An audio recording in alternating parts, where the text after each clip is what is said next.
ஆலய தீபம் நேயர்கள் அனைவருக்கும் வணக்கம். ஆலய தீபம் சேனல்ல நீங்க பார்த்து கொண்டிருக்கிறது ஜூலை மாதத்துல 12 ராசிகளுக்கும் எப்படி இருக்க போகிறது என்கின்ற ராசி பலனை. இந்த ராசி பலனை உங்களுக்காக வழங்க வந்திருக்கிறேன். நான் மீனாட்சி சுப்பிரமணியன், ஜோதிடர் மற்றும் பக்தி சொற்பொழிவாளர். ஆலய தீபம் சேனலை சப்ஸ்கிரைப் பண்ணிக்கோங்க. இது போன்ற பயனுள்ள பதிவுகள் நிறைய தொடர்ந்து வரப்போகிறது. உங்களுடைய நண்பர்கள், உறவுகள் இடத்துல இந்த சேனலை நீங்கள் ஷேர் பண்ணலாம். அதே மாதிரி பெல் பட்டன் கிளிக் பண்ணீங்க அப்படின்னா எங்களுடைய வீடியோ விரைவில் உங்களை வந்து சேரும்.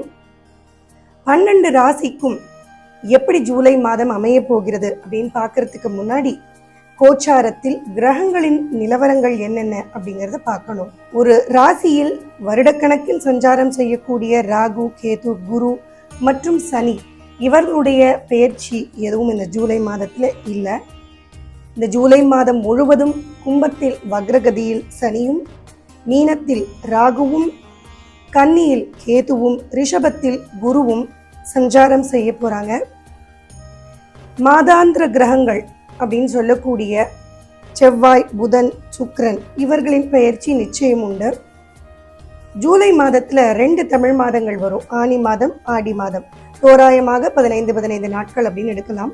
இப்படி பார்க்கும் பொழுது சூரியன் ஜூலை 17 வரை மிதுனத்திலும் அதன் பிறகு கடகத்திலும், ஜூலை 13ஆம் தேதி வரை செவ்வாய் மேஷத்திலும் அதன் பிறகு ரிஷபத்திலும், ஜூலை 20ஆம் தேதி வரை புதன் கடகத்திலும் அதன் பின்பு சிம்மத்திலும், ஜூலை 8ஆம் தேதி வரை சுக்கிரன் மிதுனத்திலும் அதன் பிறகு கடகத்திலும் சஞ்சாரம் செய்ய போறாங்க. இந்த கோச்சார கிரகத்தின் அடிப்படையில் இப்போ ஒவ்வொரு ராசிக்கும் ஜூலை மாதம் எப்படி அமைய போகிறது அப்படிங்கிறத பார்க்கலாம் வாங்க. கும்பராசிக்கு ஜூலை மாதம் எப்படி இருக்க போகிறது? 7.5 சனி போயின்னு இருக்கு. அதுலேயும் ஜென்ம சனி போய்கொண்டிருக்கக்கூடிய காலகட்டத்தில் இந்த ஜூலை மாதத்தில் சனியானவர் மாதம் முழுவதும் வக்ர நிலையில் இருக்க போகிறார். இது ஜென்ம சனி பாதிப்புலேருந்து கொஞ்சம் உங்களுக்கு விடுதலை கொடுத்தாலும் அவரே உங்களுக்கு ராசி அதிபதியாக இருந்து ராசியிலேயே வக்ரகதியில் இருக்கிறது அப்படிங்கிறது ஒரு விதமான மனக்குழப்பத்தை கொடுக்கக்கூடிய அமைப்பாக இருக்கும். இனம் புரியாத ஒரு பயத்தை மனதில் ஏற்படுத்தி கொண்டே இருக்கும். தன்னம்பிக்கை குறைவு அப்படிங்கிறது சில சமயங்களில் வரலாம். ஆனால் இதை உங்களுக்கு சரி செய்யும் விதமாக சூரியன் மாதத்தின் முற்பகுதியில் உங்களுக்கு 5ஆம் இடத்தில் சஞ்சாரம் செய்ய போகிறார்.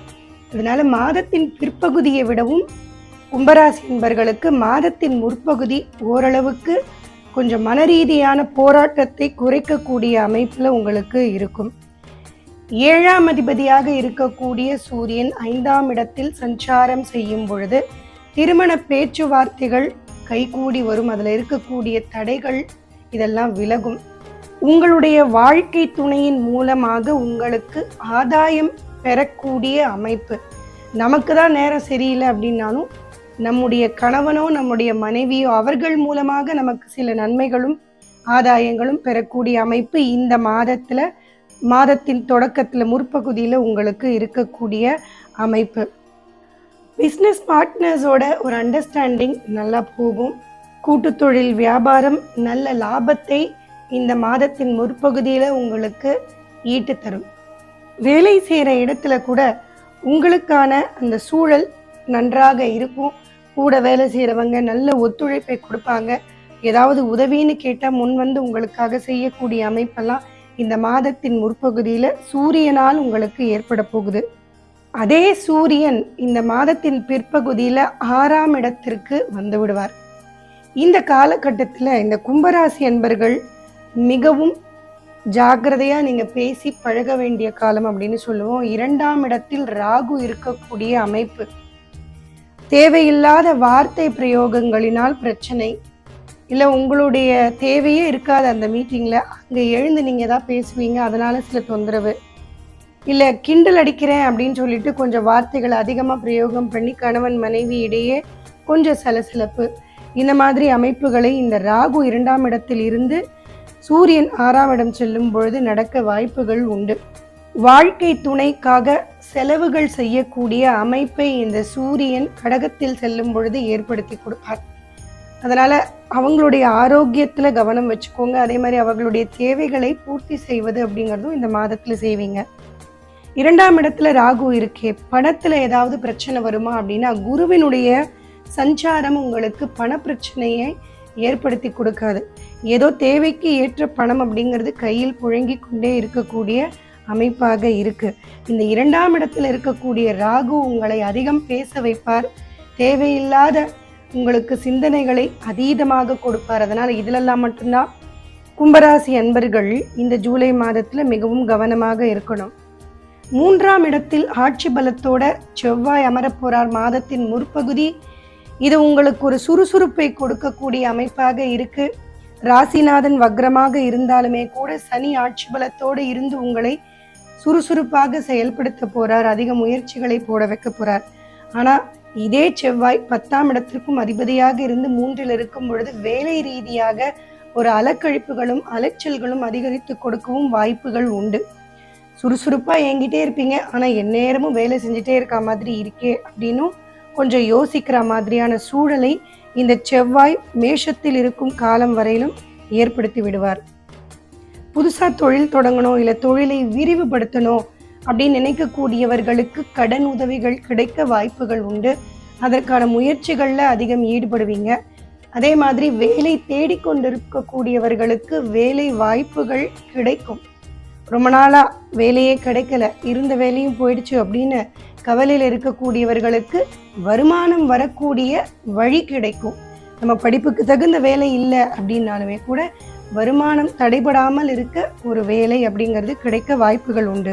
பெற்றோர்களுடைய ஆதரவு அப்படிங்கிறது சற்று குறைவாக இந்த ஜூலை மாதத்தில் இருக்கும். அதனால் வீட்டுக்குள்ளே வந்து நம்ம ஏதோ ஒரு பேசி ஒரு விஷயத்தை கன்வின்ஸ் பண்ணணும் அப்படின்னா கொஞ்சம் அப்பா அம்மாவை கன்வின்ஸ் பண்ணுறது ரொம்ப கஷ்டமாக இருக்கும். அதே மாதிரி அவர்களுடைய ஆரோக்கியத்தில் கொஞ்சம் முன்னுக்கு பின் முரணாக இருக்கும். ஒருத்தருக்கு நீங்கள் டாக்டர் செலவு பண்ணுற மாதிரியான அமைப்பு சிலருடைய இல்லங்களில் ஏற்படலாம். அதனால் தாய் தந்தையரின் ஆரோக்கியத்தில் கவனமாக இருங்க. அவர்களிடத்தில் கனிவாகவும் பணிவாகவும் நடந்து கொள்ள வேண்டியது கும்பராசி அன்பர்களுக்கு மிகவும் முக்கியமான ஒரு விஷயம். தாய் வழி உறவுகளாக இருந்தாலும் சரி, தந்தை வழி உறவுகளாக இருந்தாலும் சரி, அவர்களினால் உங்களுக்கு ஆதாயமோ இல்லை அவர்களிடத்திலேருந்து ஒரு ஒத்துழைப்போ கிடைப்பது மிக மிக கடினம். அதனால் ஹெல்ப்னு போய் நின்னீங்க அப்படின்னா கொஞ்சம் அவங்க ஹெல்ப் பண்ணுறது அப்படிங்கிறது இந்த மாதத்தில் சற்று குறைவாகவே இருக்கும். குழந்தைகள் வழியிலையும் கும்பராசி அன்பர்களுக்கு சின்ன ஒரு மனக்கசப்பு அப்படிங்கிறது இந்த மாதத்தில் ஏற்படலாம். நாம் எதிர்பார்த்தபடி அவர்கள் நடந்து கொள்ளலையே அப்படிங்கிற ஒரு ஏமாற்றம் மனசுக்குள்ளே இருக்கலாம். இல்லை அவர்களுக்கு திடீர் உடல்நிலை குறைவு ஏற்படுறது, அதனால் உங்களுக்கு ஒரு மனசங்கடம் வர்றது, இந்த மாதிரியான அமைப்புகள் இந்த மாதத்தில் இருக்குது. அதீத ஆசைகள் அப்படிங்கிறத மேற்கொள்ள வேண்டாம். கும்பராசி என்பர்களை பொறுத்த வரைக்கும் குலதெய்வ வழிபாடை விடாமல் செய்யுங்க. அதே மாதிரி இஷ்ட தெய்வம் எதுவோ அதை தினம்தோறும் வழிபட்டு விட்டு உங்களுடைய வேலைகளை செய்வது அப்படிங்கிறதும் மனதில் வைத்து கொள்ள வேண்டியது மிக மிக அவசியம். இந்த ஜூலை மாதத்தில் அதுவும் ஜென்ம சனி நடந்து கொண்டு இருக்கக்கூடிய இந்த காலகட்டத்தில் உங்களுக்கு சனி வக்ரமாக இருந்தாலுமே செவ்வாயும் சூரியனும் சற்று ஆதரவாக இந்த மாதத்தில் உங்களுக்கு சில நன்மைகளை ஏற்படுத்தி தரப்போகிறாங்க. கும்பராசி என்பர்கள் மனதில் ஆசைகளை குறைத்து கொள்ளுங்க. அதே மாதிரி ஆரோக்கியத்திலையும் கவனம் வைத்து கொள்ளுங்க. இந்த மாதத்தில் உங்களுக்கான சந்திராஷ்டம நாட்கள் ஜூலை மாதம் 11ஆம் தேதி இரவு 7:49 தொடங்கி ஜூலை மாதம் 14ஆம் தேதி காலை 8:43 வரையிலும் இருக்குது. மீண்டும் உங்களை அடுத்த பதிவில் சந்திக்கிறேன். நன்றி, வணக்கம், ராம் ராம்.